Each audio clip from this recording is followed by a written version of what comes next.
Caminante son tus huellas el camino y nada más. Caminante no hay camino, se hace el camino al andar. Al andar se hace el camino y al volver la vista atrás se ve la senda que nunca más se ha de volver a pisar.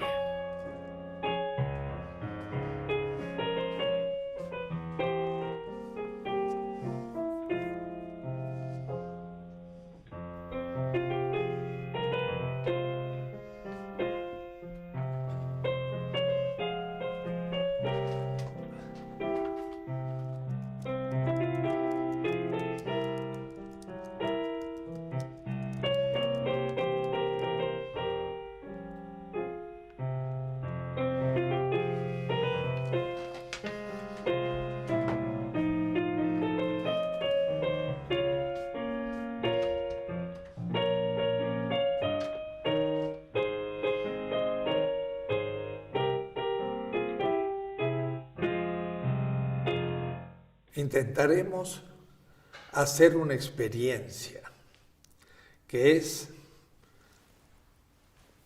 autointerpretar la vida de un autor que es uno mismo, lo cual en cierta manera es una empresa imposible, pero hay que realizarla de alguna manera, y esto sería, creo, con dos vertientes. Pensarla, esa vida, en el tiempo y hacer un recorrido cronológico, pero también pensarlo en el espacio, porque en el tiempo el autor o el sujeto se va abriendo a distintos horizontes. La patria pequeña primero, luego otros horizontes culturales, Europa, el Medio Oriente, América Latina, Estados Unidos, África, Asia, que son mundos, espacios, pero espacios culturales que el autor o el sujeto va descubriendo, y por la presencia en ese lugar va también entendiendo aspectos que no se pueden estudiar, sino se pueden tener como una experiencia. Y eso lleva tiempo y lleva también estudio para profundizar lo que eso significa.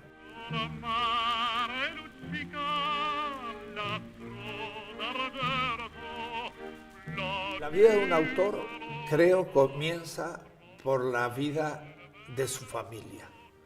Y esto puede determinar su obra. No es lo mismo nacer en una familia indígena donde las raíces culturales nunca fueron puestas en cuestión, y por lo tanto es algo obvio que siempre se estuvo ahí. Muy distinto de una familia prácticamente de migrantes por parte de madre y por parte de padre. Gente que vino de otras culturas a América y que vinieron a mitad del siglo XIX desde Europa. Y ahí entonces que esa falta de raíz quizás se va a transformar en la obsesión de encontrarla, y eso ya va a ser objeto de estudio y de toma de conciencia, que no la tiene el que no ha vivido esa experiencia de no tener raíces. El no tenerlas hace tomar más autoconciencia de la necesidad de clarificarlas.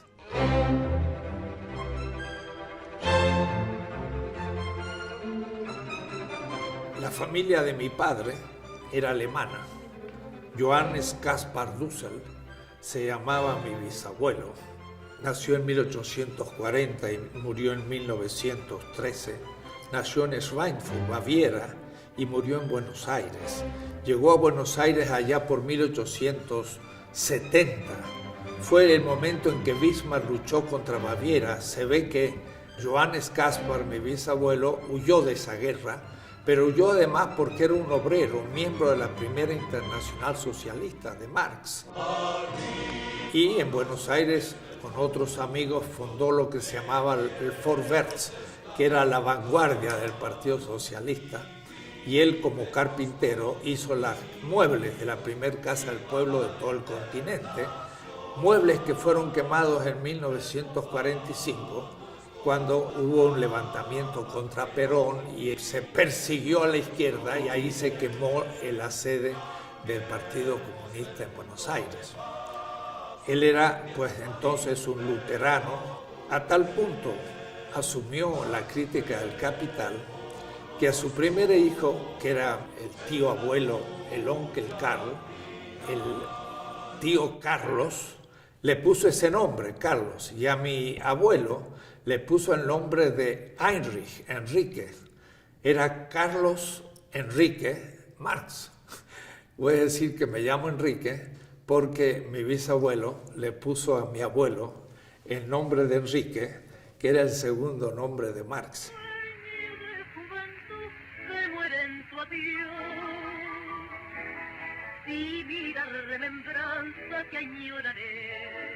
La familia después se transformó en comerciantes y mi padre ya era un profesional, fue estudiante en Córdoba. En la época de la reforma universitaria, grandes movimientos estudiantiles, allá por 1918, joven médico de pueblo, yo sentí siempre el honor de ser hijo del doctor Dussel. La gente lo quería muchísimo, era un médico a la antigua que con su auto llegaba hasta que terminaba la huella y después seguía a caballo a ver a su gente.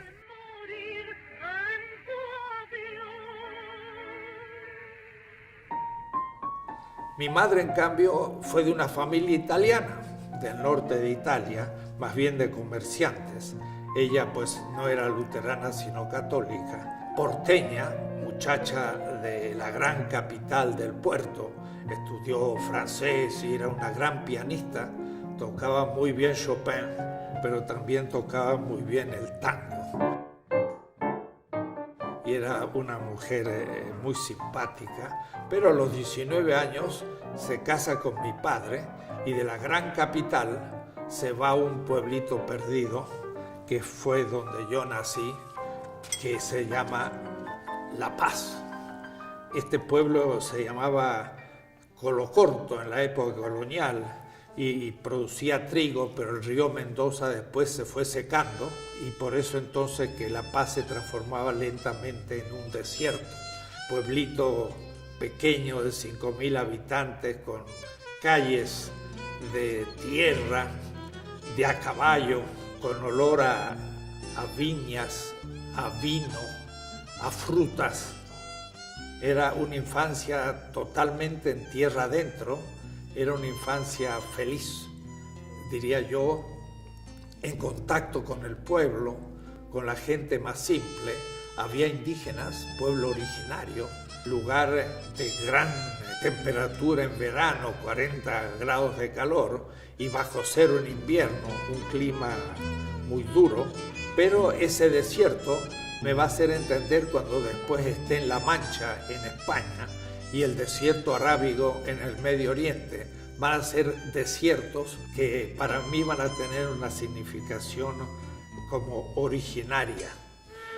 Mi padre, médico, fue sin embargo expulsado de su trabajo en el ferrocarril. En esa época el ferrocarril era inglés y en plena guerra, como era de familia alemana, los ingleses lo echaron. Entonces debió dejar el pequeño pueblito y fuimos a la gran capital.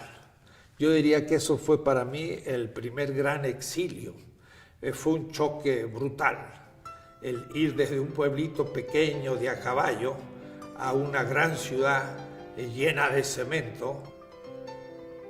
Buenos Aires en los años 40 era quizás la ciudad latina más grande porque era más importante en esa época que Madrid, Barcelona, Sao Paulo o México. Después ocupará otro lugar. Fue una experiencia importante de vida urbana. En Buenos Aires viví lo que fue el golpe militar de Perón y los militares contra los gobiernos oligárquicos y fue el comienzo de mi experiencia de colegio primario. De ahí fue ya el pensar el retorno de la capital. Mi padre se especializó a la capital de la provincia de Mendoza. Dichoso tiempo aquel de la niñez maravillosa. Mendoza es una ciudad de 500.000 de habitantes, una ciudad del interior, conservadora, con mucha personalidad. Allí yo voy a vivir 2 experiencias, creo, importantes. Primero, una militancia. Había movimientos juveniles de interés, porque el niño de 8, 9, 10 años se sentía responsable de grupos, tenía que hacer reuniones semanales, tenía que hacer acta de las reuniones, tenía que hacer exposiciones de temas. Eran grupos cristianos, de parroquias, se llamaba la Acción Católica. De esto habla Gramsci en Italia, porque en realidad era un sistema italiano que se reprodujo en Argentina. Esta experiencia de militancia llegaba a un punto que, por ejemplo, a mis 15 años teníamos que organizar un campamento en la montaña donde nos íbamos con jóvenes un mes entero. Era responsable de organizar la comida, las expediciones a la montaña, reuniones de fogón a la noche para cantar. Todo esto me dio una gran experiencia de relación humana, pero también una generación de dirigentes juveniles muy importantes que después también harán su experiencia política y estudiantil.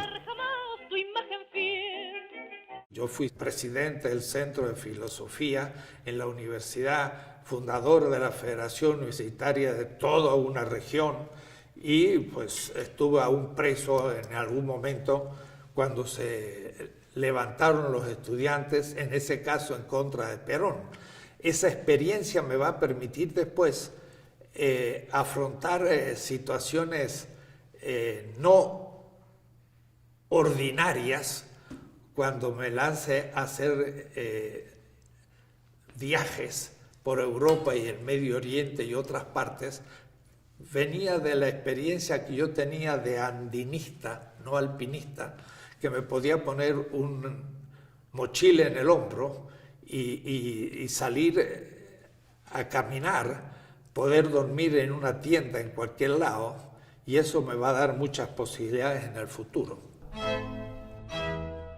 A los 12 años, además de mi colegio secundario, iba yo las tardes a clases de bellas artes, 4 horas, pintura, grabado, pero al mismo tiempo ahí se estudiaba la historia del arte. Entonces, a mis 13 y 14 años, yo empecé a estudiar el arte egipcio, el arte griego, el arte romano, medieval, moderno, el Renacimiento. Sin embargo, toda esa formación era profundamente eurocéntrica. Y entonces mi obsesión era un día poder ir a esa Europa. Entré en la Facultad de Filosofía y Letras, que era una muy buena universidad, aunque fundada hacía poco, en el año 39, y ahí entonces tuve también la doble experiencia teórica de estudiar muy seriamente con muy buenos profesores, 5 años de griego, 5 años de latín, profesores entusiastas, jóvenes, que nos hacían trabajar duro, pero al mismo tiempo tenía mi experiencia de praxis estudiantil política, de también ser dirigente estudiantil, como dije. Llegamos a tomar la facultad y en un momento yo tuve en la mano la llave de la Facultad de Filosofía y diciéndonos, ¿y ahora a quién proponemos la dirección de la escuela? Que vivan los estudiantes, jardín de nuestra alegría. Lo cierto entonces es que fue una gran experiencia teórica y de buena formación política, y fue la etapa argentina, diría yo, de mi vida, la etapa de la patria chica, pero era todavía una experiencia nacional. Eso sí, en todo el país, desde el norte al sur, con los movimientos estudiantiles, pero no había salido yo de Argentina. Puedo decir que en el 57 yo tenía 23 años, terminé mi licencia y no bien terminé mi último examen, la semana siguiente estaba tomando un barco en Buenos Aires que me iba a Europa, y entonces comenzaba una segunda etapa de mi vida, pero era al mismo tiempo geográficamente dejaba la patria chica y me abría a otro horizonte. Cuando llegues a Madrid, chulona mía, voy a ser temperatriz en Lavapiés. Gané una beca en la España franquista, es decir, una España todavía completamente provinciana, en donde Argentina estaba más desarrollada que España, de todo punto de vista civilizatorio, teórico. Yo digo, fue una buena experiencia porque era otro país, me dediqué solo al estudio, no aprendí tanto que digamos, pero sí aprendí a conocer España, que ya era otro continente. Y en las primeras vacaciones me propuse en autostop irme a Medio Oriente y llegué a Beirut y de Beirut Damasco, Amán, y pasé a Israel porque quise entender el mundo, no solo griego que había estudiado, sino el mundo semita. Esta experiencia era imposible sin mis experiencias previas de andinista, de con una mochila al hombro poder salir a cualquier parte. O si me atravesé toda Europa, llegué a Medio Oriente y después todavía de vuelta, ya trabajando un poco en Nazaret, me pagué ya el viaje y fue hasta Atenas. Pero de Atenas a Madrid me lo hizo todo en autostop.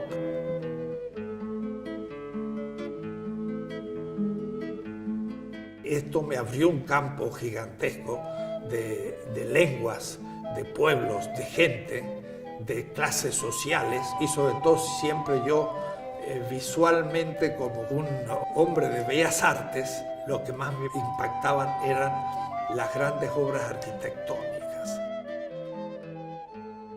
Estar en París por primera vez, Notre Dame, estar en el Atomium de Bruselas porque fue ese año la Feria Internacional en Bruselas, llegar a Alemania, Freiburg, toda la región del Rin, atravesar toda Suiza, los Alpes, llegar a Florencia, a Bolonia, a Roma. Eran experiencias tremendas para un joven que por primera vez veía estas cosas. Pero no solo eso, llegar a Beirut, a lo que se llamaba el barrio de los mártires, atravesar los valles que están entre Beirut y Damasco en plena guerra siria-libanesa. Y se escuchaban los tiros porque estaban en guerra. Y me decía, ¿usted qué hace aquí? Bueno, yo voy haciendo autostop. Entonces yo llegué a Siria en un camión con soldados. Y yo ahí con mi mochila y de la montaña vi abajo Damasco. Y me fui a vivir con el barrio cristiano de Bab Tuma, justamente donde Pablo de Tarso, dice la tradición, que se convirtió y tuvo que salir de la ciudad de Damasco por un muro.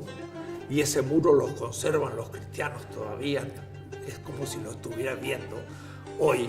Experiencias inenarrables de un viaje hecho a pie de tierra, o es decir, ni siquiera en tren, sino de auto en auto, de camión, yendo con la gente, teniendo que poder hablar con ellos. Volví a España, terminé mi doctorado y en el 59 dejé España y me instalé durante 2 años en Israel. Shalom Aleichem, Malache HaShalom, Malache Elyon. Esta quizá la experiencia subjetiva, cultural y hasta espiritual más fuerte en mi vida, porque ahí hubo que dejar todo. Las lenguas que tenía no servían, las experiencias aún de subjetividad que tenía tampoco servían. El mundo occidental estaba fuera, estaba en el mundo oriental, eran tradiciones distintas, liturgias distintas, comidas distintas, y entonces uno como que si le hiciesen un raspaje del hueso acero y queda uno desnudo ante la novedad de algo que uno nunca había sospechado. Eso me va a permitir a mí después entender muchas cosas, ¿no? Estar más abierto a la recepción de lo nuevo, porque todo lo que había hecho en cierta manera estaba siendo negado y puesto sobre el nuevo horizonte. Era la intuición de mi juventud de que el pensamiento griego, tan importante en el pensamiento filosófico y occidental, no era en realidad el origen más profundo de nuestra cultura, sino eran los semitas, que venía, entre comillas, por los cristianos. O es decir, lo cristiano no es de origen griego, es de origen oriental, semita. Entonces yo veía que la cultura dicha occidental no era solo griega, era griego semita. Y entender a los griegos me daba claridad sobre un aspecto de mi cultura, pero sobre el otro yo tenía una total ignorancia. Entonces era necesario, así como estudié el griego, estudiar el hebreo y profundizar otra tradición que no lo había hecho, sobre todo en filosofía. Y por eso tuve la intuición de que el mundo semita me era necesario para entender América Latina, porque ya el descubrimiento de América Latina lo empecé a hacer desde la partida. Yo no estaba en Israel por los semitas, estaba en Israel por el origen de mi cultura. Y entonces siempre hablo de que hay un autor que se llama Eduardo Mallea, que escribió un libro que se llama Una pasión argentina. Y si Sarmiento, que era uno de los héroes en Argentina pedagógicos, decía que había que matar a los gauchos y a los indígenas porque era la causa de nuestro atraso y había que imitar Estados Unidos y Europa, esto es Sarmiento. Eduardo Mallea, reaccionando contra, decía: lo nuestro es el gaucho, es el llanero en Colombia, es el cowboy en Estados Unidos, pero la historia de este gaucho está en los llaneros de Extremadura, pero estos vienen del Magreb y estos vienen del desierto arábigo. Entonces, entender a este hombre montado sobre un caballo como si fuera un centauro, había que ir hasta el desierto arábigo para descubrir la propia historia. Eso fue también una experiencia de trabajo manual. Yo trabajaba de obrero, 8 horas por día durante 2 años. Claro que al mismo tiempo iba a estudiar el hebreo, lo que se llamaban los cursos del Ulpan, que era un sistema de estudio rápido del hebreo en los kibutz. Entonces estuve también en un kibutz Ginosar, en el mar Tiberias, de pescador. Debo decir que los discípulos del fundador del cristianismo, Pedro, Juan, Santiago, todos estos eran pescadores en el lago. Yo fui pescador en el mismo lago y tiraba las redes donde tiraron las redes los discípulos del fundador del cristianismo. Es decir, iba realmente haciendo como la radiografía de la geografía del origen del cristianismo, pero habiéndolo caminado. Es decir, viví 2 años en Nazaret, y de Nazaret a Cafarnaúm hay 40 kilómetros, y en un buen día de marcha forzada, en mi juventud, podía ir de Nazaret hasta Cafarnaúm en un día. Aquella tierra del fundador del cristianismo era muy pequeña. Quiere decir entonces que fue una experiencia que hoy es de suma actualidad, porque hoy se habla mucho de Walter Benjamin, que habla del mesianismo materialista, y todo eso lo viví yo allá en 1959-60, hace 50 años, porque Benjamín no conocía bien el hebreo y nunca estuvo en Israel. Yo sí estuve en Israel y conozco bien el hebreo, y justamente no tuvimos la intuición, sino que explicitamos qué significa el mesianismo materialista que el propio Benjamín intuye. Entonces, eso que yo voy a ir descubriendo como proyecto, en este momento, al mirar atrás, digo, de haberlo proyectado hoy, cómo prepararme para entender el presente, no podría haber hecho mejor que lo que hice efectivamente. Es decir, iba yo intuyendo las cosas que ahora se realizan. Ahora, ¿por qué? Bueno, porque creo que yo sí tenía un cierto olfato que descubría el perfume por donde iba la historia, y me fui anticipando a esos procesos, y de pronto ahora cuando miro al pasado me doy cuenta que me anticipé, y ahora sí tengo una cierta visión de las cosas que fueron imposibles sin ese camino.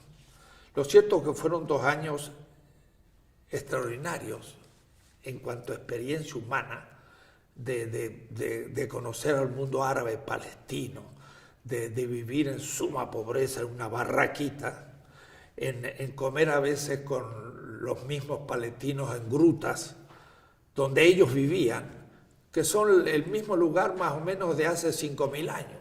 Después de 2 años en Israel, habiéndola recorrido toda, habiendo trabajado sobre todo con palestinos, viendo lo que ellos sufrían, me dije, es bueno volver a Europa para empezar una formación ya más sistemática.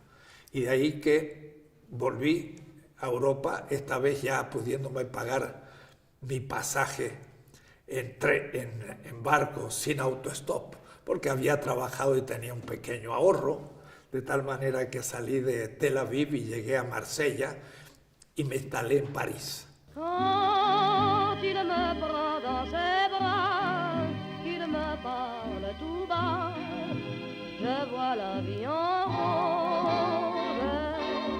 En el año 61 hasta el año 67 voy a estar 4 años en Francia y 2 en Alemania.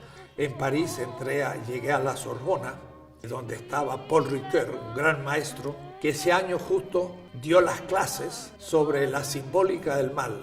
Justamente la simbólica del mal fue la interpretación del mito prometeico, de Prometeo griego, que cumplía todo por necesidad, y el mito adámico, Adán, que tentado instaura la historia. Entonces él hace un gran análisis de un mito griego y un mito semita, justo que era mi intuición. Entonces por eso que en París escribí el humanismo helénico, que era lo prometeico, y el humanismo semita, y son mis primeros 2 libros.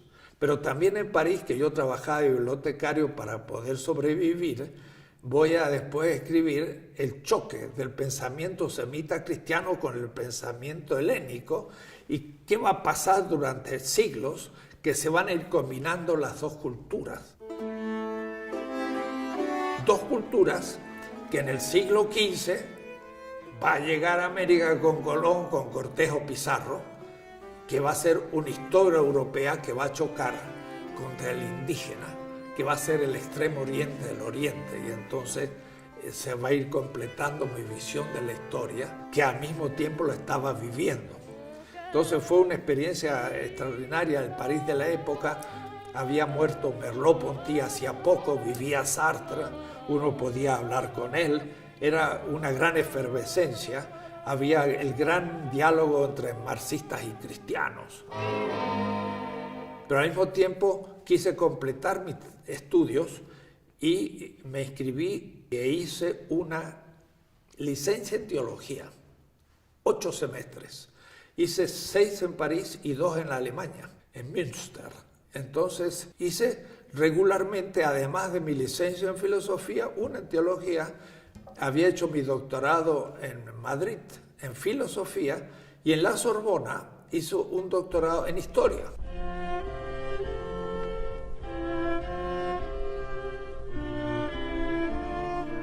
Y lo hizo sobre un tema latinoamericano, que era la defensa del indio en el siglo XVI por parte de los obispos en ese primer siglo de nuestra historia. Y descubrí entonces la centralidad de Bartolomé de las Casas. Yo iba desde París al Archivo de Indias en Sevilla y ahí leí miles de documentos inéditos e hice una tesis larga, 8 volúmenes, de tal manera que fue época de mucho estudio, de completar una historia latinoamericana y al mismo tiempo pues también terminar de tener una visión filosófica todavía eurocéntrica. De ahí también estuve en Alemania. Después de 2 años de París conseguí una beca en un instituto en Maguncia, el Instituto de Historia Europea, pero en vez de estudiar Historia Europea le propuse al profesor Lorz estudiar el siglo XVI, que era su especialidad, pero en América Latina, y eso me permitió estudiar la defensa del indio en el siglo XVI, que me permitió también conocer América Latina desde Durango a Buenos Aires, recorriéndola por todas partes con documentos del siglo XVI, viendo hasta qué punto el indígena había sido dominado, había sido humillado, había sido realmente oprimido. Entonces mi visión ya era siempre ponerme en el lugar de los débiles, del oprimido, del otro, que era la conclusión de la experiencia de Israel y de Nazaret. Porque en Nazaret, el fundador del cristianismo, un día fue a la sinagoga y abriendo el rollo de Isaías en el capítulo 61 dijo: el Espíritu del Señor está sobre mí y me ha consagrado para dar una buena nueva a los pobres. Esa era la regla de vida de la comunidad, de la cooperativa de construcción de Nazaret. Una buena nueva a los pobres. El tema del pobre fue la obsesión. Y entonces el pobre era el indio, y se trabajó el indio, y por eso entonces toda mi teología la hice desde el punto de vista, desde el pobre, era ya el Concilio Vaticano, y al mismo tiempo lo hacía también en filosofía.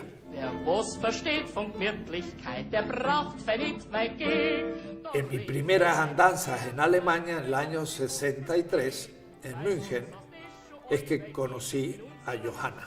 Yo era un solitario, ya un soltero pues mañoso, que sabía vivir solo, y me acuerdo que ella dice: me llamó la atención lo sucio que estaba mi camisa. Era un aventurero, había hecho viajes por todas partes y siempre viviendo en distintos lados, comiendo como podía y durmiendo, consiguiendo una beca y a veces un trabajo. En fin, iba yo avanzando y ahí conocí a Hannah. Lentamente pues nos fuimos amarrando nuestra vida. Yo volví a París después también, terminé primero en la licenciatura en teología, terminé el doctorado en la Sorbona, y en el 67, ya habiendo formado familia, habiéndome casado con Hannah, habiendo tenido a Enrique ya en París en el año 66, y luego a Susi en el 67. Entonces ya la familia estaba construida a 4 y era tiempo de volver. Me saqué una beca para venir a México en el 67 de la OEA para trabajar con Leopoldo Sea, pero también me propusieron ser profesor en una universidad perdida del norte de Argentina, pero creí que ya no era tiempo más de becas, ya había estado 10 años, era asunto de empezar a trabajar. Ya tenía 32 años. La frente marchita, las nieves del tiempo platearon mi piel. Volvimos en barco. 4 veces atravesé el Atlántico en barco.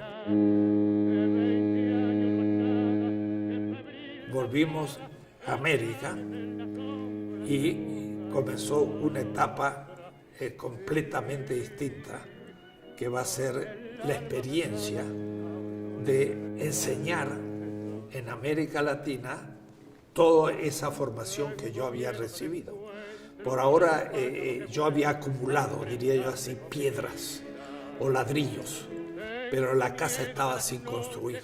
Y mi primer semestre en Resistencia, que es una universidad del norte argentino, fue América Latina, la historia universal. Así que todo lo que había estudiado lo puse por escrito. Y aunque el olvido que todo destruye. Para entender América Latina había que empezar por Egipto, Mesopotamia, India, China y Mesoamérica y los incas, ir hacia el este. Nuestros pueblos originarios son el extremo oriente del oriente, todos asiáticos. Pero luego la otra historia es desde el Gobi, sale desde los pueblos indoeuropeos, de los pueblos semitas, de las cristiandades, España. Y entonces cuando España sale es el extremo occidente del occidente y choca contra el extremo oriente del oriente, y eso es el proceso de la conquista. Entonces, entender América Latina es entender la historia universal, y eso es lo que yo expuse en ese curso. Un libro de 400 páginas que me escribí en 3 meses. Es decir, yo estaba en el entusiasmo del comenzar a exponer temas, y a la manera alemana escribía mis clases.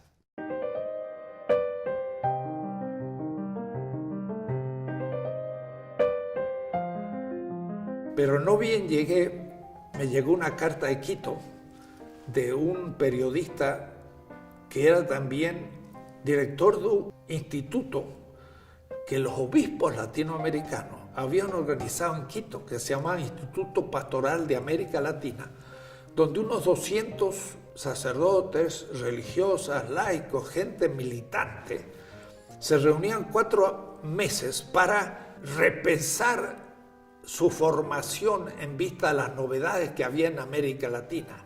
1967, un año antes del 68, de Medellín, de París, de Berkeley y de Tlatelolco. 200 personas adultas entre 30 a 50 años, de todos los lugares de América Latina, desde los chicanos en Estados Unidos, argentinos, bolivianos, cubanos, todo, una gente muy diversa a la que había que hacerles repensar.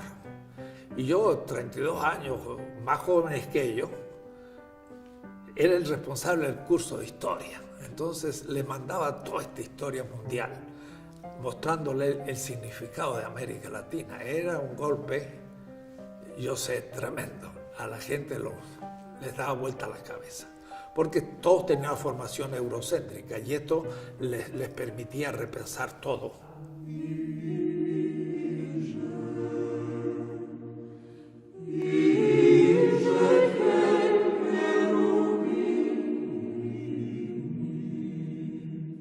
Entonces le daba vuelta a toda la historia de la iglesia, mostraba la decadencia de la iglesia desde el siglo IV, cuando el emperador toma el cristianismo como fundamento del imperio, y el cristianismo, que había sido crítico del imperio y perseguido como tal, se transforma en el fundamento del imperio bizantino en el siglo IV, la cristiandad.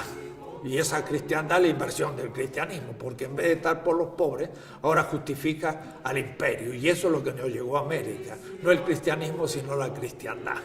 Y entonces eso explica que un Cortés esté con la espada en una mano y la cruz en la otra. Era la inversión completa. Pero yo podía hacer una crítica entonces a la conquistante, gente muy esclarecida. En ese instituto surgió la teología de la liberación. Fui la primera generación de la teología de liberación y la que empezó a entender América Latina de otra manera.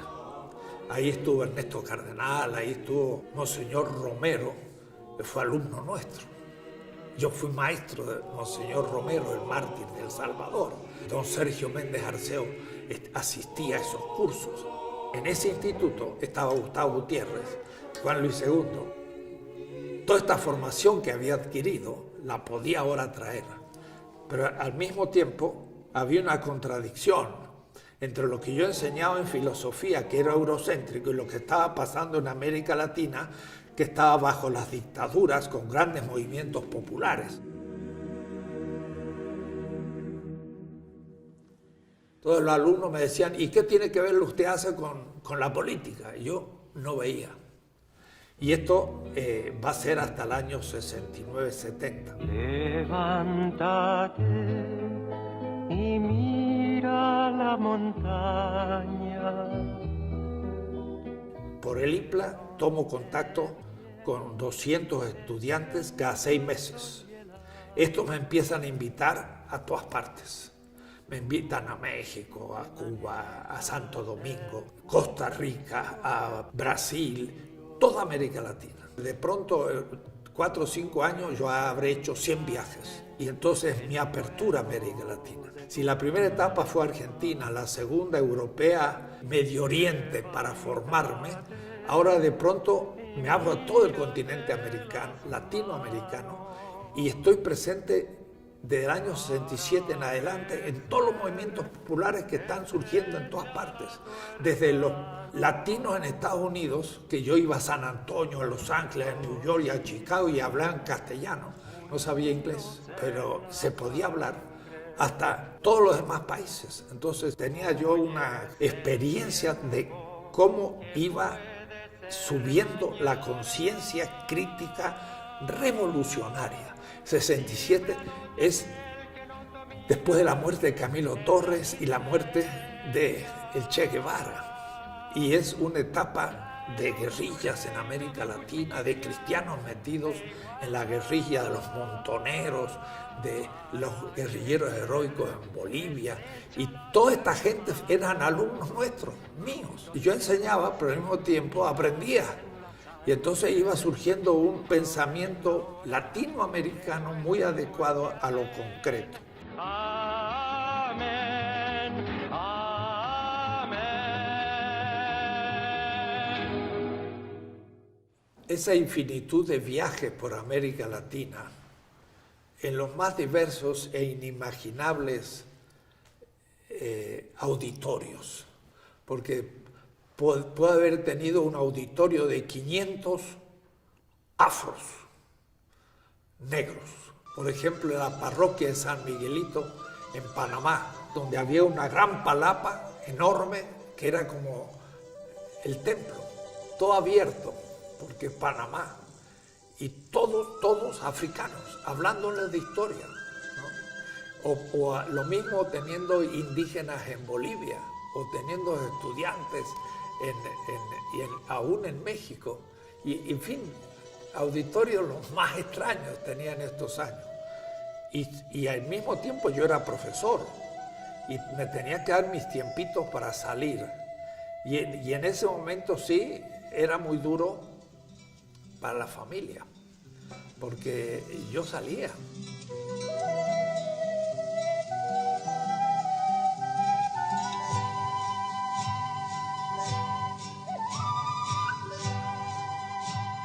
Hannah, que era profesora en el Goethe, profesora de alemán, se quedaba con los dos chicos. Claro, los dos chicos al mismo tiempo era compañía y era preocupación. Pero si yo no tuviese la espalda cuidada por Hannah, yo no podía haber hecho nada de lo que hice. Y muchas veces yo decía, si yo puedo decir la verdad y aún arriesgar de que me echen, lo puedo hacer porque Hannah me permitiría vivir, porque ella trabaja. Ella es mi garantía. Ella era la que estaba detrás.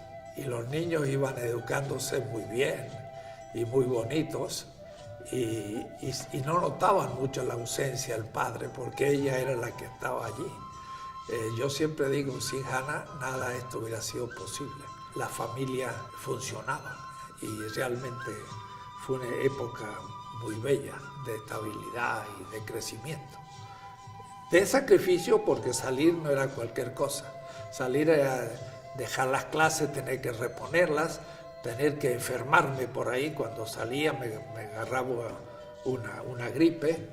Y no, es fácil decir, se sale, pero hay que ver el sufrimiento que eso supone. Era un gran servicio.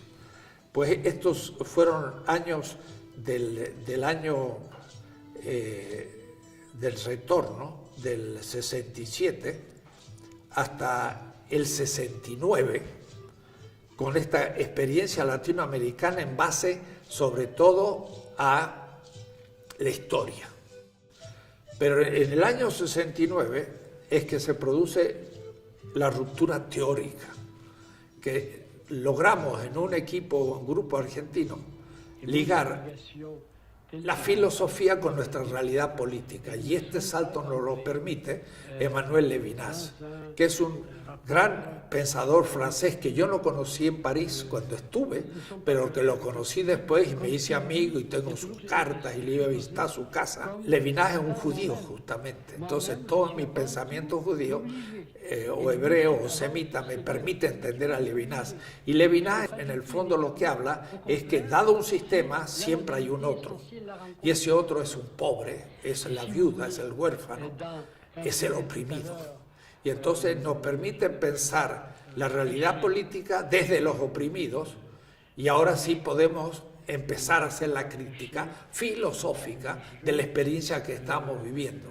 Y eso fue en el año 69 en que surge lo que llamamos en el grupo filosofía de la liberación en las universidades públicas.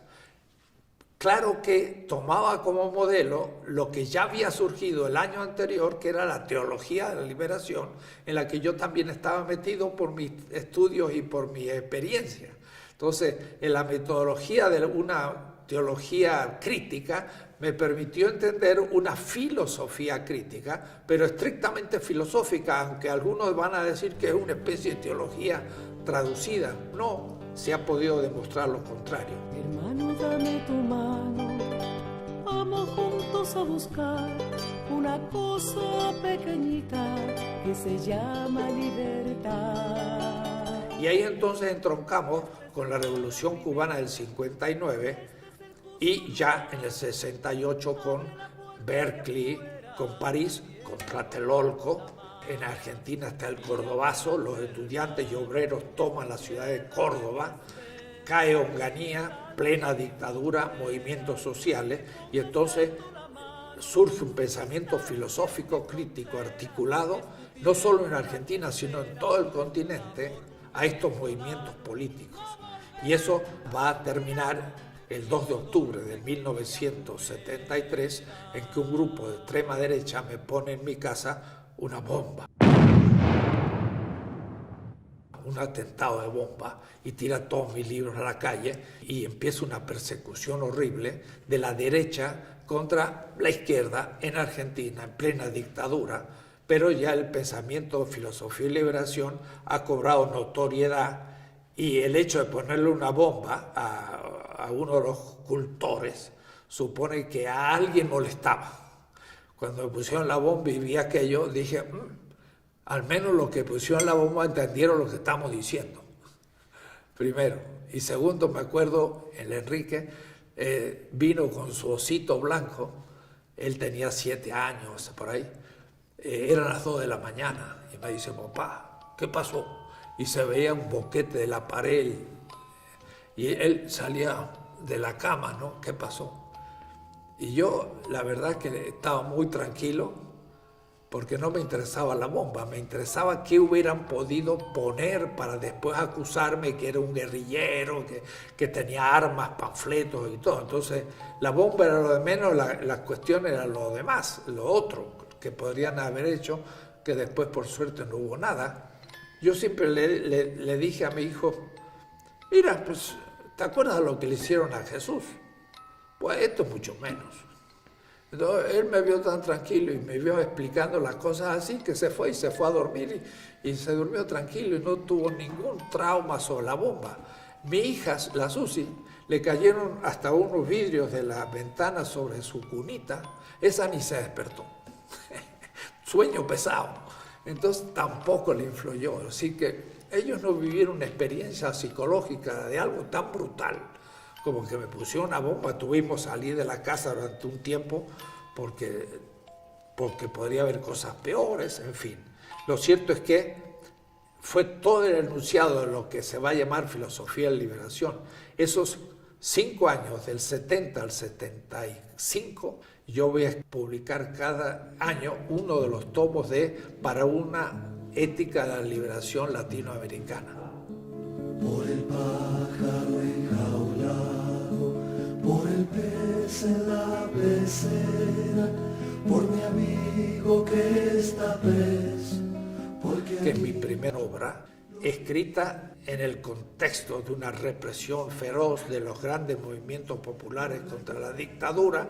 Todo eso se deja ver en la obra, que no es una pura obra teórica que hay que leer como argumentos, sino que hay que leerla en el contexto de una persecución muy concreta y que hay que tomar muy en serio lo que acontecía. De ahí que escribí un artículo que se llama Una década argentina y el origen de la filosofía de liberación.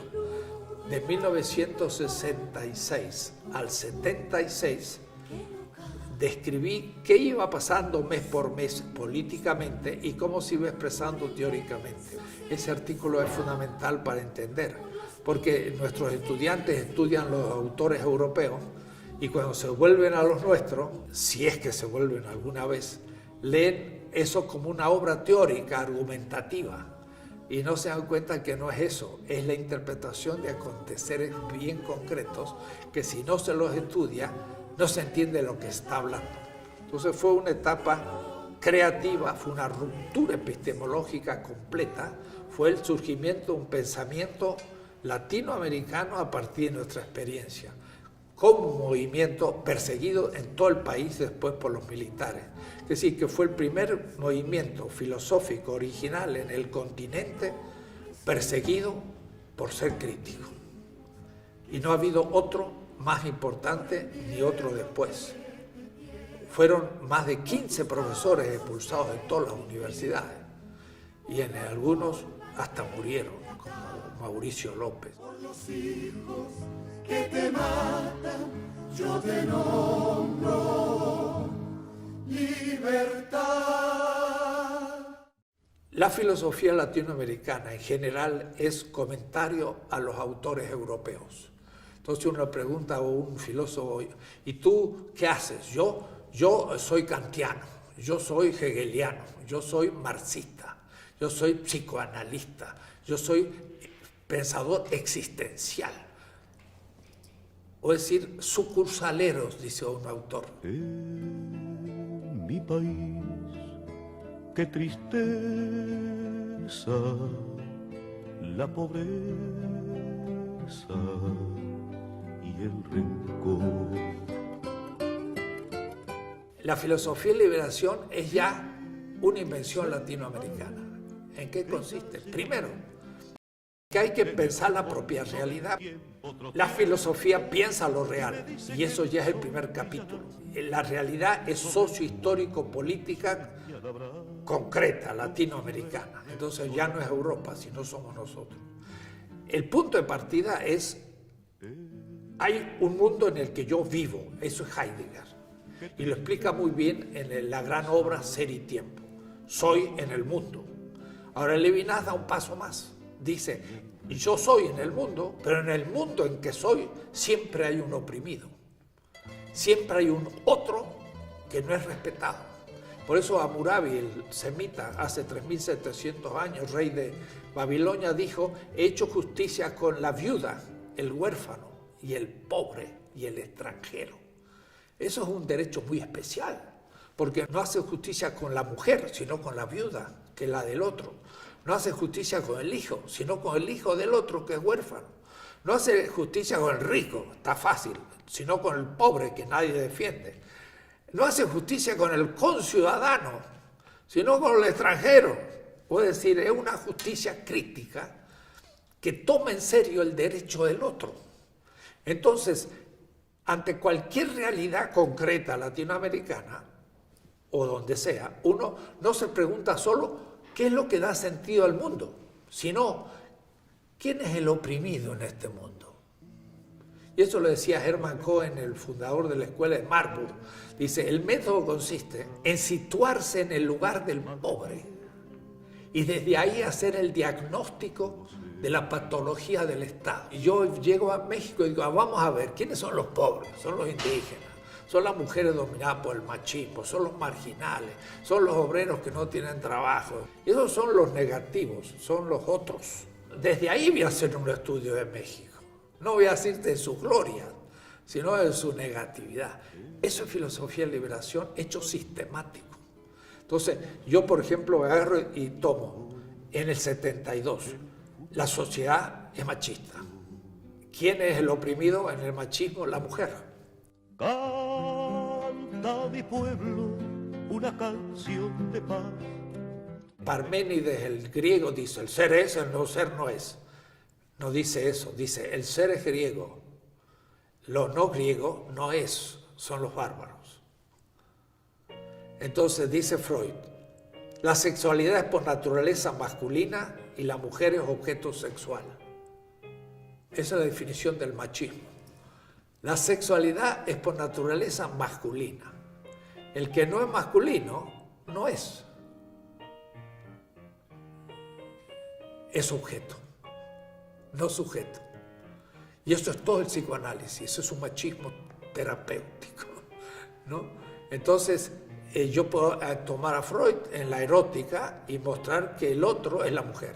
Pero si yo tomo el capitalismo y digo, ¿quién es el otro del capital? Es el pobre. ¿Quién es? El obrero explotado. Entonces, el obrero produce plusvalor, pero no se lo apropia. Eso se lo apropia el propietario y eso es la ganancia y por eso es un rico y por eso es pobre. Pero ahí ya Freud no me sirve Marx. porque Marx me explica el capital. Pero después viene otro y dice, pero la cultura dominante es la que se impone. Y en cambio las culturas dominadas son tenidas como bárbaras. Entonces viene Pablo Freire y dice, pedagogía de la liberación. Tengo que enseñar al otro que no es un bárbaro, sino tiene una cultura distinta que la dominante. Pero entonces ya no me sirve Freud, ni me sirve Marx, me sirve Pablo Freire. Y en cada uno de los horizontes de dominación hay otros autores y hay otros discursos. Y entonces todos esos discursos son filosofía de liberación, porque tiene que decir qué es totalidad, qué es exterioridad, por qué se aliena al otro, cómo se libera, y todo esto es un tema abstracto. Y ese tema abstracto, metadiscurso, es filosofía de liberación. Eso no es filosofía, no existía. Es una novedad latinoamericana. Y entonces cuando me dice usted, ¿qué filosofía hace? Filosofía de liberación. ¿De dónde viene? De América Latina. Es la única, no hay otra. No hay ninguna otra escuela filosófica que diga, es latinoamericana. Eso es filosofía de liberación. El proyecto de filosofía de liberación surge de un debate, porque Salazar Bondi dice, no hay filosofía auténtica en América Latina, es imitativa. Leopoldo Sea dice, sí, hay filosofía en América Latina porque la filosofía es universal. Y por lo tanto aquí hacer filosofía se ha dado siempre. Yo entro al debate, yo digo, filosofía auténtica no ha habido en cuanto latinoamericana. Y la filosofía es universal. Pero sí puede haber filosofía latinoamericana si partimos de la negatividad. O es decir, si nos preguntamos por qué no ha habido. Y si no ha habido, ¿cómo es que tiene que haber? Y entonces eso es filosofía de liberación. Pensar que no ha habido y pensar las condiciones para producirla y empezar a producirla. Ese debate se hizo en el 69-70 y de ahí surge una generación en Argentina que hicimos congresos con 800 profesores. En el año 1973 estuvo Salazar Bondi, estuvo Sea, Schwarzman, otros grandes filósofos, y se enfrentaron a 800 participantes de un congreso de filosofía de liberación en Argentina. Y no era público general, eran profesores, ¿no? Ellos vieron una cosa impresionante y Salazar Bondi dijo, esto es novedoso, y el mismo Leopoldo Sea escribió un artículo sobre qué significa filosofía de liberación, pero fue el primero, en el año 73, y esto había surgido antes. Entonces, yo escribí primero para una instrucción de la historia de la ética, y después método para una filosofía de la liberación, y para una ética de la liberación latinoamericana. En esos años del 69 al 75, yo produje como 7 obras, era una fecundidad tremenda porque había muchos inputs, había muchas sugerencias y yo estaba viajando por toda América Latina y expresaba lo que estaba pasando en otras partes, no solo en Argentina, en México, Brasil, sino en otras partes que poca gente conectaba lo que se estaba produciendo ante las dictaduras, porque las dictaduras más o menos duraron del 64 al 84, 20 años. Y ahí se produce entonces el fin de esa época y el exilio. ¿Por qué me echan de la universidad? Me le echan, me ponen unas listas, los grupos de derecha de gente que van a asesinar. Había uno primero y yo venía segundo y eran como 10 que iban a asesinar. Entonces al primero, que era un amigo, Ezequiel Anderej, lo fueron a buscar a su casa. Él huyó al fondo, le tiraron un tiro, le pegaron una pierna y todavía vive y es rengo, porque saltó a la casa del vecino y lo persiguieron, pero se salvó. El segundo era yo, de la lista, ¿no? Digo, la cosa va en serio. Me echaron de la universidad, quedé a la intemperie sin protección. Dije, me voy. Y había estado en México justo antes y se estaba fundando la Metropolitana. Entonces estuve en abril y ya tomé contacto con mis amigos y dijo, me vengo a México. Entonces volví a Argentina, pero ya dije, me voy. Y cuando dije me voy, ya me dieron por ido. y bajó el nivel de la tensión en la casa, ¿no? Si Jano hubiera sido una argentina, yo me hubiera quedado hasta el final y hubiera desaparecido en el año 76. Pero gracias que no era argentina, me fui yo primero y después se levantó la casa y se vino. Y eso nos salvó, de tal manera que en el 75, en mayo, yo me vine primero a San Antonio. Deep within my heart lies a melody, the song of old San Antonio. Porque entonces dije, yo no hablo inglés, yo hablaba alemán, francés, italiano, pero no inglés, nunca había estudiado en el mundo anglosajón. Y me fui a San Antonio un mes, me puse a trabajar intensivamente en inglés y después de un mes di una conferencia en Spanglish, en inglés español, sobre el dólar. Una conferencia fantástica, porque sabía que iba a necesitar el inglés en la nueva etapa. Entonces dejo Argentina y América Latina en cierta manera y me vengo a México.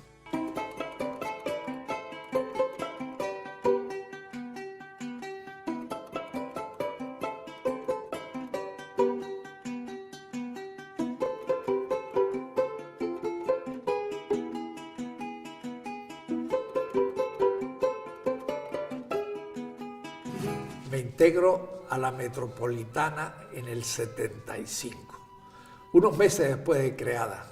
México me recibió con los brazos abiertos y además la Metro estaba fundándose.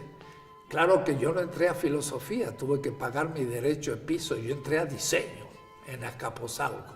Ahí hicimos muy buenos seminarios y una etapa creativa bellísima, pero yo estuve 7 años de profesor ahí hasta que me pasé al departamento de filosofía en Iztapalapa.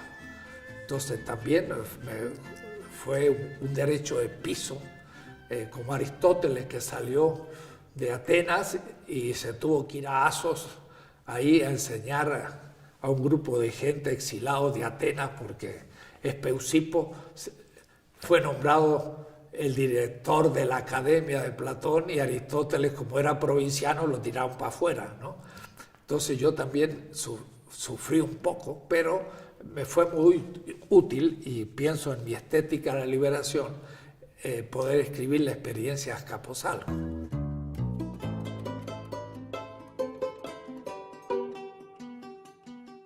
Los primeros años de México, del 75 prácticamente hasta el 80, los vivimos en La Condesa, un pequeño departamento en la calle Celaya.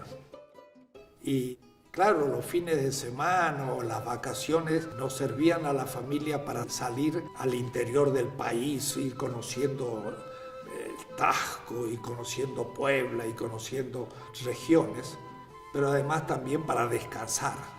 Pero yendo a Morelos descubrimos un lugar paradisíaco, Huastepec, y entonces ahí conseguimos una casita en diciembre del 79. Y eso permitió que yo y la familia saliéramos los viernes y volviéramos los lunes. Y yo trabajaba de viernes a lunes, sin sábado ni domingo de descanso, sino que era un descanso, porque ahí uno podía nadar, podía hacer caminar, ponerse en short, no había televisión, no había pérdida de tiempo. Trabajaba yo todo el día, de la mañana a la noche, y aún soñando seguía los temas. Entonces solamente cuando un tema era bien soñado estaba hecho, ¿no? Y ahí entonces del 80 hasta el 2006, 2007, fueron años en que nunca estuve un domingo en México, en la ciudad. O estaba en el extranjero o estaba en Huastepec. Y fue entonces que trabajé a fondo Marx. Lo cierto es que entonces llegué a México queriendo estudiar el inglés y ahora entonces estaba yo mejor situado que en Argentina para el contacto con el Caribe y la Revolución Cubana, Centroamérica, el contacto con Estados Unidos, que no había yo hasta ese momento tomado ningún contacto con el mundo anglosajón.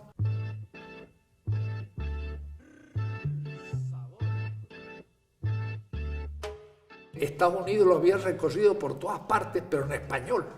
O decir, que realmente no era Estados Unidos, era el mundo hispano.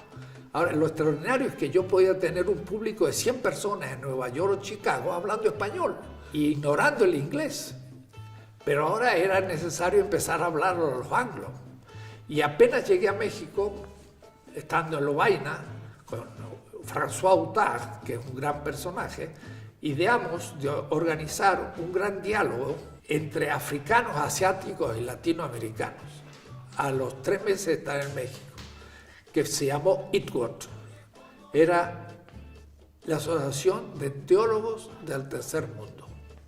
Yo lo organicé, aunque lo llevó a cabo otros compañeros, Sergio Torres de Chile, y se hicieron grandes encuentros, hasta el encuentro de Huastepec. El Centro Vocacional de Huastepec tiene muy buenas instalaciones y ahí sí, pues uno de los grandes encuentros mundiales, con 120 personas y se puede ver en la gran foto.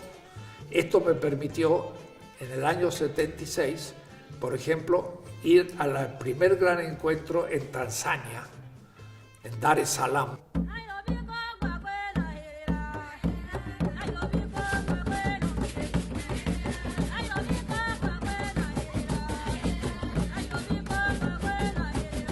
Donde estaba Nyerere, un gran presidente. Organizamos el primer diálogo, 20 latinoamericanos, 20 asiáticos y 20 africanos, discutir. Y fue muy notable, los africanos tenían el problema de la cultura, los asiáticos el problema de la religión, y los latinoamericanos el problema socioeconómico, más bien marxista. Entonces fue un diálogo bien tenso, de no coincidencias, más bien de provocaciones. Pero eso se va a ir haciendo estos encuentros anuales, que me va a pasar lo que me pasó en el IPLA en el año 67. Ese contacto con 200 en el IPLA me abrió toda América Latina porque me empezaron a invitar por todas partes. Bueno, en Dar es Salaam también yo hice una exposición con otros ante 40 teólogos del África y del Asia, y entonces del 76 al 85 más o menos me pasó lo que me pasó en América Latina. Me empezaron a invitar en muchos lugares del África y del Asia. Entonces yo empecé a viajar al Cairo, a Kenia, a Zimbabue, a Ghana, al África. Pero también después estuve en la India muchas veces, 5 veces, en Sri Lanka, en Tailandia y sobre todo en Filipinas, por ejemplo. Entonces fue para mí del 75 en adelante la apertura al África y al Asia, y al mismo tiempo, en agosto del propio 75, fui a Chicago. Estoy buscando América y temo no encontrarte. Y ahí se organizó un diálogo entre latinoamericanos y norteamericanos. Y ahí estuvo Porfirio Miranda, por ejemplo, el autor de Marx y la Biblia, y ahí estaban los grandes teólogos de la liberación, Miguel Bonino, Gustavo Gutiérrez, Hugo Asman, todo el equipo de grandes teólogos, con norteamericanos. Y entonces yo participé ahí también. Entonces ahí conocimos a grandes intelectuales norteamericanos y ellos nos conocieron a nosotros. Y de ahí en adelante hasta hoy, bueno, yo habré hecho en Estados Unidos más de 100 participaciones en encuentros, conferencias, cursos. Yo he dado como 7 semestres en distintas universidades, desde Notre Dame, Vanderbilt, Cal State University, Lutheran School of Theology en Chicago, Union Seminary en New York, hasta Duke University en North Carolina y en Harvard. He hecho semestres por todas partes, pero al mismo tiempo cientos de conferencias en Estados Unidos, debido a ese diálogo que se empezó a producir en el año 75. Lo mismo va a pasar en el Asia y en el África, y entonces va a ampliarse para mí enormemente la problemática, ya no solamente filosofía de la liberación desde un punto de vista teórico, la erótica o la liberación de la mujer, la pedagógica, la política, sino también el tema cultural y el tema intercultural. Y eso pensando ya en casos concretos. Es decir, lo intercultural significa, cuando estuve, por ejemplo, en Senegal, dar un curso en África.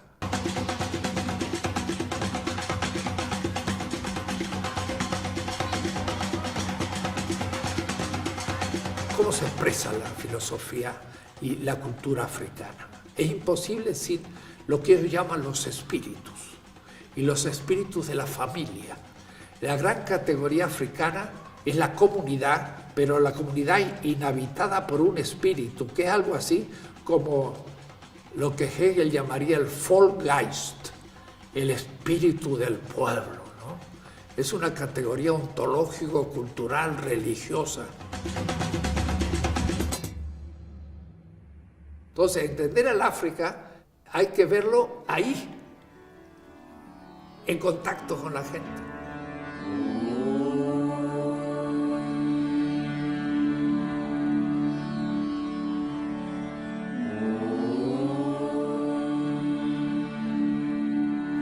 Lo mismo en el Asia. Cuando uno llega a la India, empieza a entender la espiritualidad, la interioridad del taoísmo, del hinduismo en acción. Y eso entonces me amplió de nuevo todo esto, de tal manera que ahora sí, al 83, 84, yo tenía ya la vivencia de las grandes culturas de este pequeño planeta. Ya el planeta se me había achicado y por ahí tenía casi claustrofobia, cómo salir de esta pequeña tierra. Ya, pero ahí al mismo tiempo como que se aquietó el querer tener las grandes experiencias culturales, pensándolas filosóficamente, y más bien era profundizar. La profundización venía por el repensar el tema del populismo, que había sido el tema equívoco en Argentina y también en buena parte de América Latina. Y eso entonces me hace pasar a la nueva etapa, que es en el 83, que este gran contacto con estos pueblos del sur y de Estados Unidos me amplió el ámbito cultural filosófico, pero había una ambigüedad profunda, que el tema económico del capitalismo no lo había captado a fondo. Y eso fue gracias a una crítica muy fuerte de Horacio Ceruti en la cuestión de pueblo-clase. Entonces, del 83 al 90, me puse a estudiar a Marx a fondo. Sobre todo que en México en ese momento Sánchez Vázquez, Bolívar Echeverría y en la Facultad de Filosofía Althusser reinaba y no se podía hablar sino a través del marxismo. Pero al mismo tiempo era aclarar el tema del pobre, o es decir, el otro y la víctima de un sistema mundial que había sido enunciado por la teoría de la dependencia, que había sido declarada como doctrina superada. Y en cambio yo pensé que la teoría de la dependencia era fundamental y no había sido superada. Entonces me puse a estudiar a Marx de una manera única y al mismo tiempo obsesiva, si cabe la palabra. Es decir, durante 7, 8 años leí Marx y solo Marx. Y dejé de leer otras cosas, me atrasé. Pero eso me llevó a hacer un trabajo increíble, que fue el primer comentario de las 4 redacciones del Capital. Marx escribió 4 veces el Capital. Para mí era explicar por qué América Latina era pobre. Ese era el tema. Entonces releía Marx para explicar la pobreza del continente. Y ahora de manera metafórica el pobre, sino real, pobre, el que es explotado. Publiqué un tomo en el 85, otro en el 88 y 8 en el 90. Hace ya 30 años. Y descubrí cosas que no había visto ni Engels.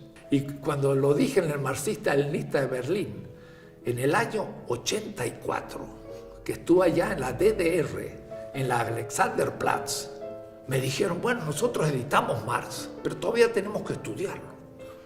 Porque le mostré cosas que ellos, los editores en alemán del inédito al editado, no habían advertido.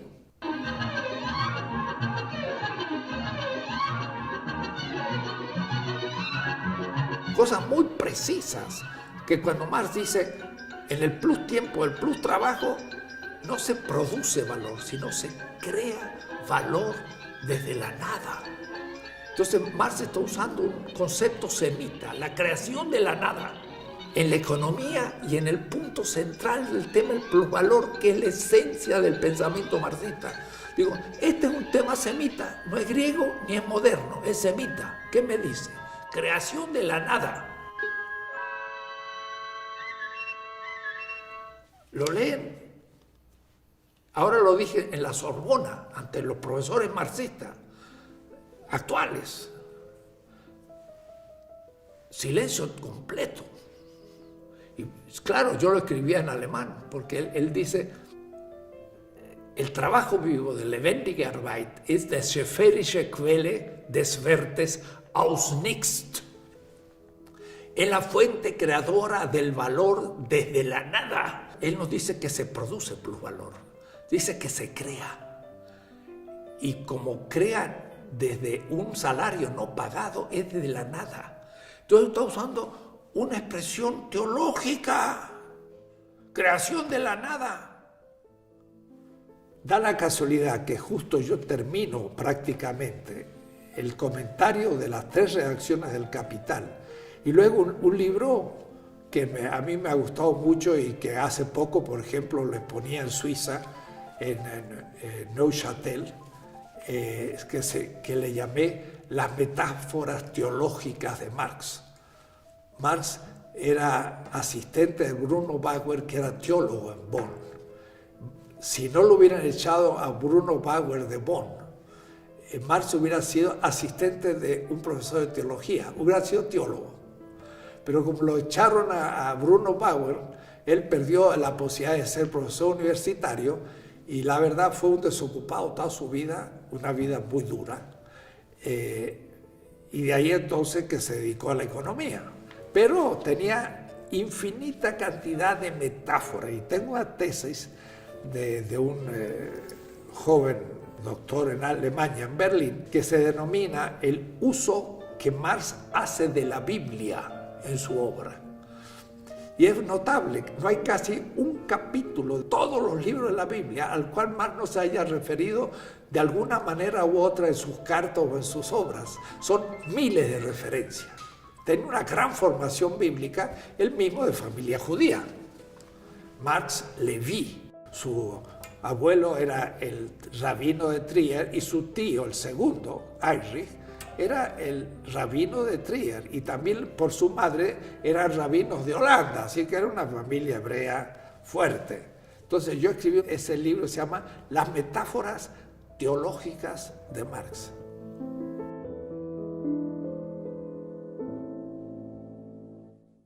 En el 89 termino justo de escribir el 4º tomo de Marx y mi amigo Raúl Forné Betancourt en Münster me dice, vente, vamos a comprar un libro. Y Münster es la tierra de mi señora, en una librería enfrente del Dom, de la catedral. Y entonces me lleva y dice, estos 2 tomos. Y compro 2 tomitos de Surkamp, que se llama Die Transformation der Philosophie. La transformación de la filosofía Karl Otto Appel. Yo ni lo había escuchado nombrar y no había leído nada de él. Me dice, he hecho una entrevista a Appel y yo quiero que tú entres en discusión con él. Raúl Forné es un filósofo cubano, profesor en Bremen, en Alemania. Entonces me traje esos 2 tomitos y los leí en unas vacaciones del año 88 en Acapulco. Entonces, en el calor de la playa, me leí un libro de lo más abstracto del mundo, pero con gran emotividad por el contexto. Y empecé a entender quién era Karl Otto Appel, que me pareció una cosa interesantísima.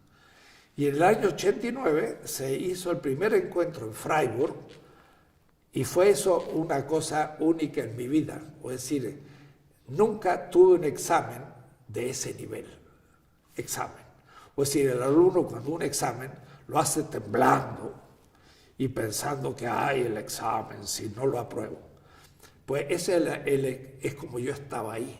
Eran 50 participantes de un seminario, profesores y asistentes, ni doctorandos había, en una ronda. Carlos Otto Apel y yo. Y yo miraba a esa gente y decía, ¿quién me van a comer como los tigres del circo, no? Para hablar con Apel. Y Apel se expuso fundamentación última de la ética, y yo llevé un texto en el que hacía un comentario a su prólogo de la transformación de la filosofía, y la crítica que le hice en este momento, me digo yo, ¿cómo fue a tal punto exacta que es la que yo le volvería a hacer hoy? Entonces él habla de la comunidad de comunicación y de la lingüística. Era un tema que yo no conocía, nunca había estudiado. Todo el pensamiento lógico, lingüístico, del Círculo de Viena, todo esto yo lo ignoraba.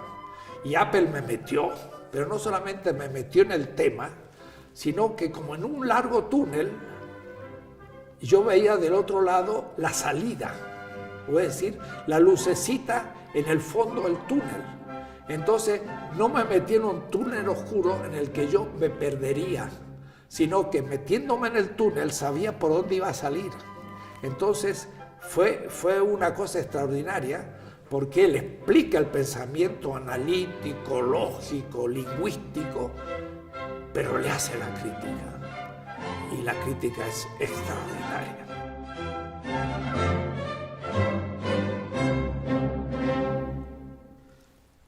Entonces, a mí me permite cubrir una parte de mi formación que no tenía, pero al mismo tiempo hacer la crítica a esa parte que nunca la había asimilado, porque no estaba de acuerdo, pero ahora no solamente la comprendía, sino que la crítica que daba Apel es justamente lo que me había impedido poder descubrirla. Y entonces aprendí muchísimo en este diálogo con él. Pero desde el comienzo le dije lo siguiente: hay una comunidad de comunicación, para que haya consenso tiene que haber una participación simétrica. Pero ¿qué pasa si hay alguien que ha sido excluido de la comunidad de comunicación? Le apliqué la pregunta de Levinas. Hay una comunidad de comunicación en que estamos todos de acuerdo, pero hay un excluido que no forma parte de la comunidad. Por ejemplo, los españoles estaban de acuerdo que la conquista era justa, pero los indígenas no estaban de acuerdo que fuera, pero a ellos no le habían dado lugar. Apel habla de una ética de la comunicación, estoy de acuerdo. Marx habla de una ética de la justicia a nivel material, y estoy de acuerdo. Pero lo que pasa es que las dos son necesarias. Apel y Marx. Y Marx no conocía a Apel. Y Apel ha negado a Marx. Yo lo voy a articular. Entonces, para que un acto tenga pretensión de justicia, tiene que cumplir con las exigencias de la vida y cumplir con las exigencias de la argumentación. Ambas. Entonces, uní Marx, que había trabajado durante 8 años, con Apel, que trabajé durante años, y dije, hay una determinación formal de lo material y una determinación material de lo formal. Pero además hay otro aspecto, que es la factibilidad de lo que elija. Pero además hay otro más, que es que haga lo que haga, habrá víctimas. Porque el acto perfecto es imposible. Y si yo tomo la víctima de punto de partida, pongo en cuestión todo lo anterior, la argumentación y el sistema económico de la vida. Y entonces me sale una ética sumamente diferente y critico todas las éticas contemporáneas, no solamente a Apel y al marxismo unilateral, sino al comunitarismo, al liberalismo, al pragmatismo y a las distintas escuelas éticas. Nunca la entendió. Ahora le estoy enviando la ética en inglés. Mi ética es una respuesta a Apel y una respuesta al marxismo desde América Latina. En el 99 me puse entonces ahora a decir, bueno, la ética es un nivel abstracto, la política es un nivel concreto. Y me puse a desarrollar la política. Y estos últimos años he estado en eso. He escrito 2 tomazos de 600 páginas de la política, ¿no? Que es mucho más que la ética, ¿no? Y ya el primer tomo ya se tradujo al inglés, de la política. El 2 no, el 3 lo estoy escribiendo, el tercer tomo, la política. Pero lo anticipé en un pequeño libro que se llama 20 tesis de política, que ese sí ha sido traducido al inglés, francés, italiano, alemán. Esa política ahora ya responde a lo que yo llamo la primavera política de América Latina. Tiene que dar instrumentos teóricos a los políticos para ser mejores políticos. No la crítica a la política, sino la gestión política. Y la izquierda siempre haber criticado al Estado. Yo digo, ahora ya no se trata de criticar al Estado, ahora es necesario definir cuál es el Estado nuevo que debemos crear. Algunos dicen, no hay Estado posible, y ahí empieza la discusión con los anarquistas, que dicen, el Estado es malo por naturaleza. Holloway, Antonio Negri, y yo digo, se equivocan. El Estado puede ser un instrumento positivo, pero hay que recrearlo, no hay que tomar el Estado liberal. Entonces, es una política positiva. Empieza a ser captada como una formulación de esta etapa positiva de emancipación en América Latina, que no es revolucionaria de la manera tradicional, ni siquiera socialista, pero que son gobiernos progresistas que van lentamente entrando a una nueva situación, que hay que saber mostrar cómo. Al final del 2012 y comenzando casi el 2013, diría que se va bosquejando una última etapa, pero que en realidad comenzó en el inicio, porque todo el tema de lo que estamos llamando descolonización epistemológica de la filosofía. Desde el comienzo vimos cómo en América Latina pensamos desde Europa y como comentadores, es decir, somos colonia intelectual y cultural europea y no tenemos conciencia de serlo, creyéndonos europeos. Pero lentamente se fue tomando conciencia de que América Latina era distinto, pero a veces no se logra formular la temática explícitamente y ponerle un nombre. Hace solo 4 o 5 años, con un equipo, Aníbal Quijano, Walter Miñolo y otros amigos, Nelson Maldonado, Eduardo Mendieta, latinos en Estados Unidos, colombianos, mexicanos, brasileños, hemos comenzado a llamar esto, como con Ramón Grossfogel también, la descolonización epistemológica. Es decir, las ideologías, la cultura, pero también la propia ciencia es colonial y no tiene conciencia de ser colonial.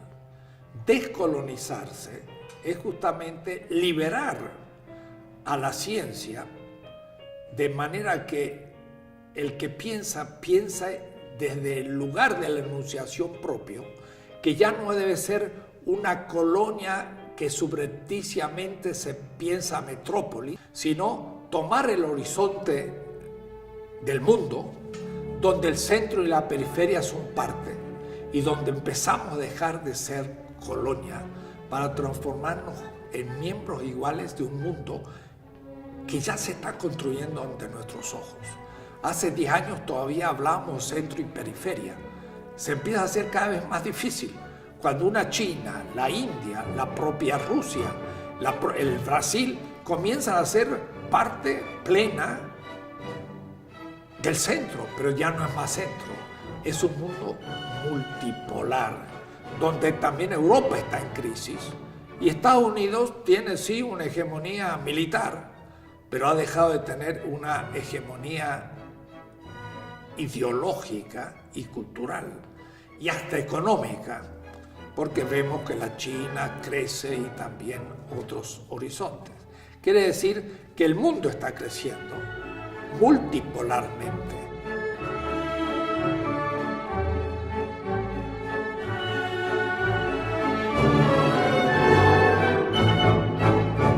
Y este tema fue ya nombrado desde hace años por la filosofía de la liberación contra el llamado posmoderno, contra el posmodernismo. Nosotros criticamos la modernidad desde hace décadas, pero al surgir la posmodernidad, parecía que la filosofía de la liberación era posmoderna porque es crítica de la modernidad.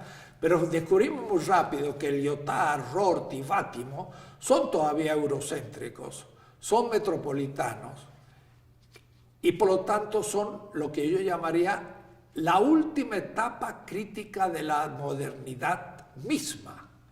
Mientras que hemos llamado, y yo en concreto, transmodernidad, a aquello que va más allá de la modernidad y por lo tanto más allá de la postmodernidad, a un mundo nuevo que está surgiendo, donde la modernidad impactó a todas las culturas, pero despreció en ellas muchos aspectos que no eran para ellos valiosos, sus lenguas, sus costumbres, sus filosofías y aún hasta técnicas artesanales que no le interesan.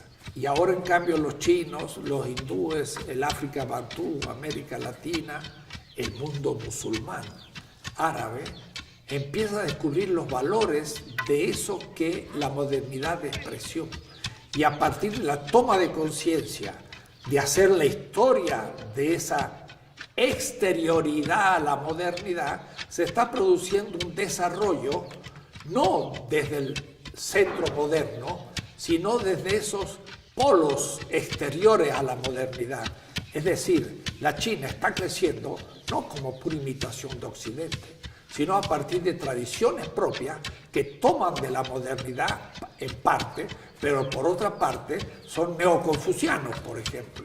El capitalismo chino no es puramente capitalista, es neoconfuciano y no calvinista, pero ese mismo capitalismo va a tener que ser puesto en crisis. Entonces llamo transmodernidad al pasaje a una nueva edad del mundo.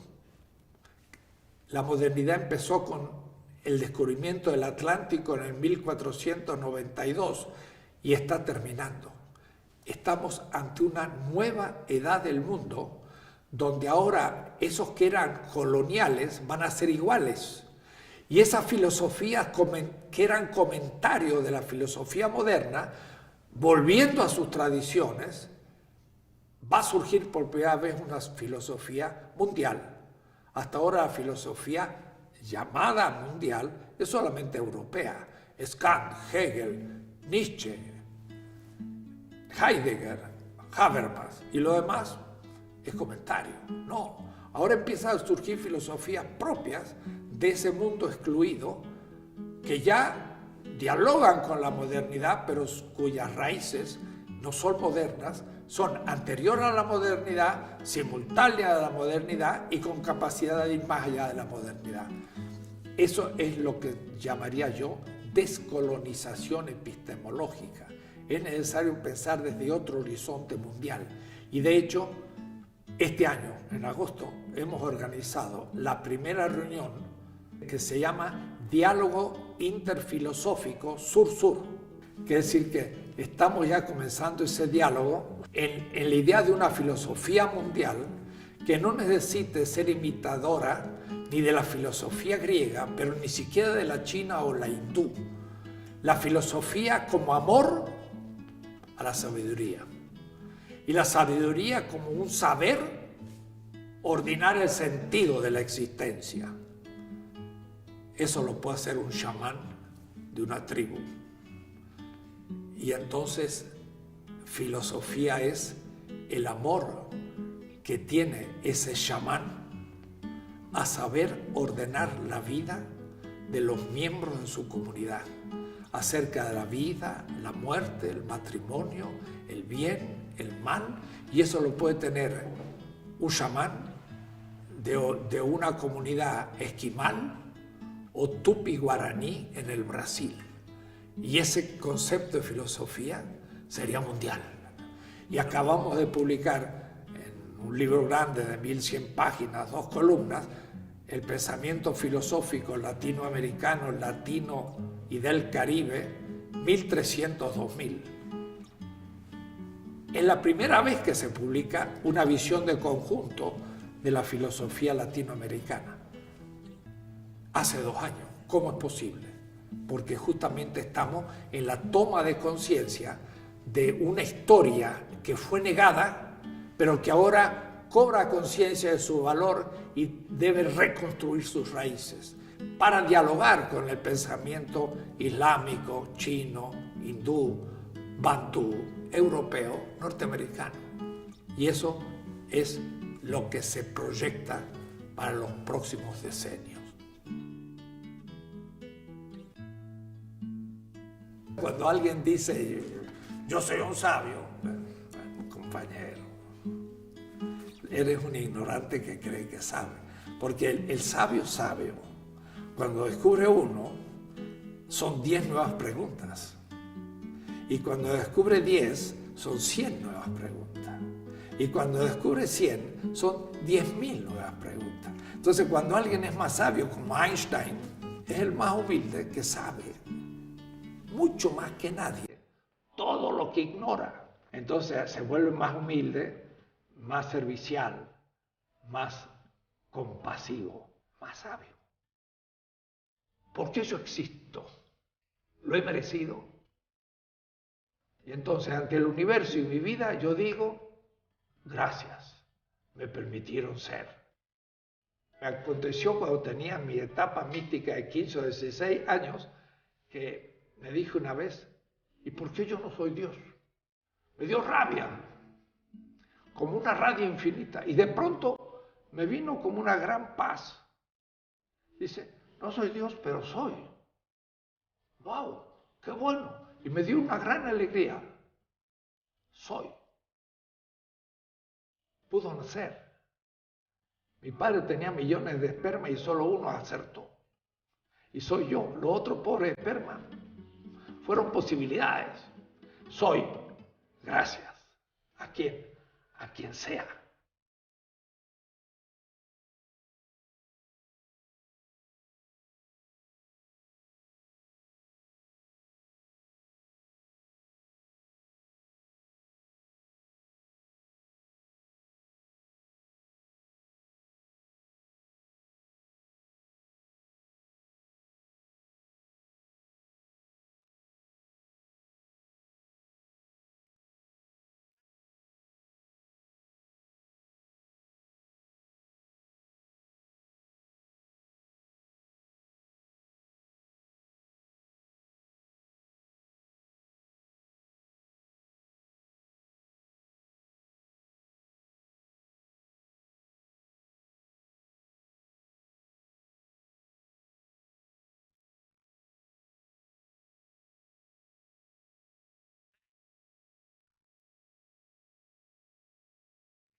Vamos a andar.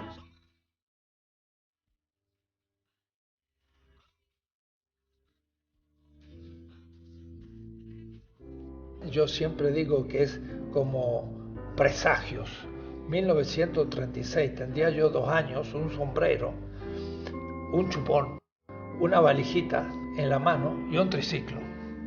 Entonces, ya estoy listo para salir de viaje. Yo digo presagios.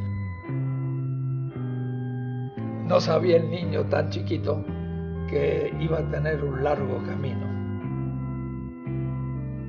Bueno, hasta aquí.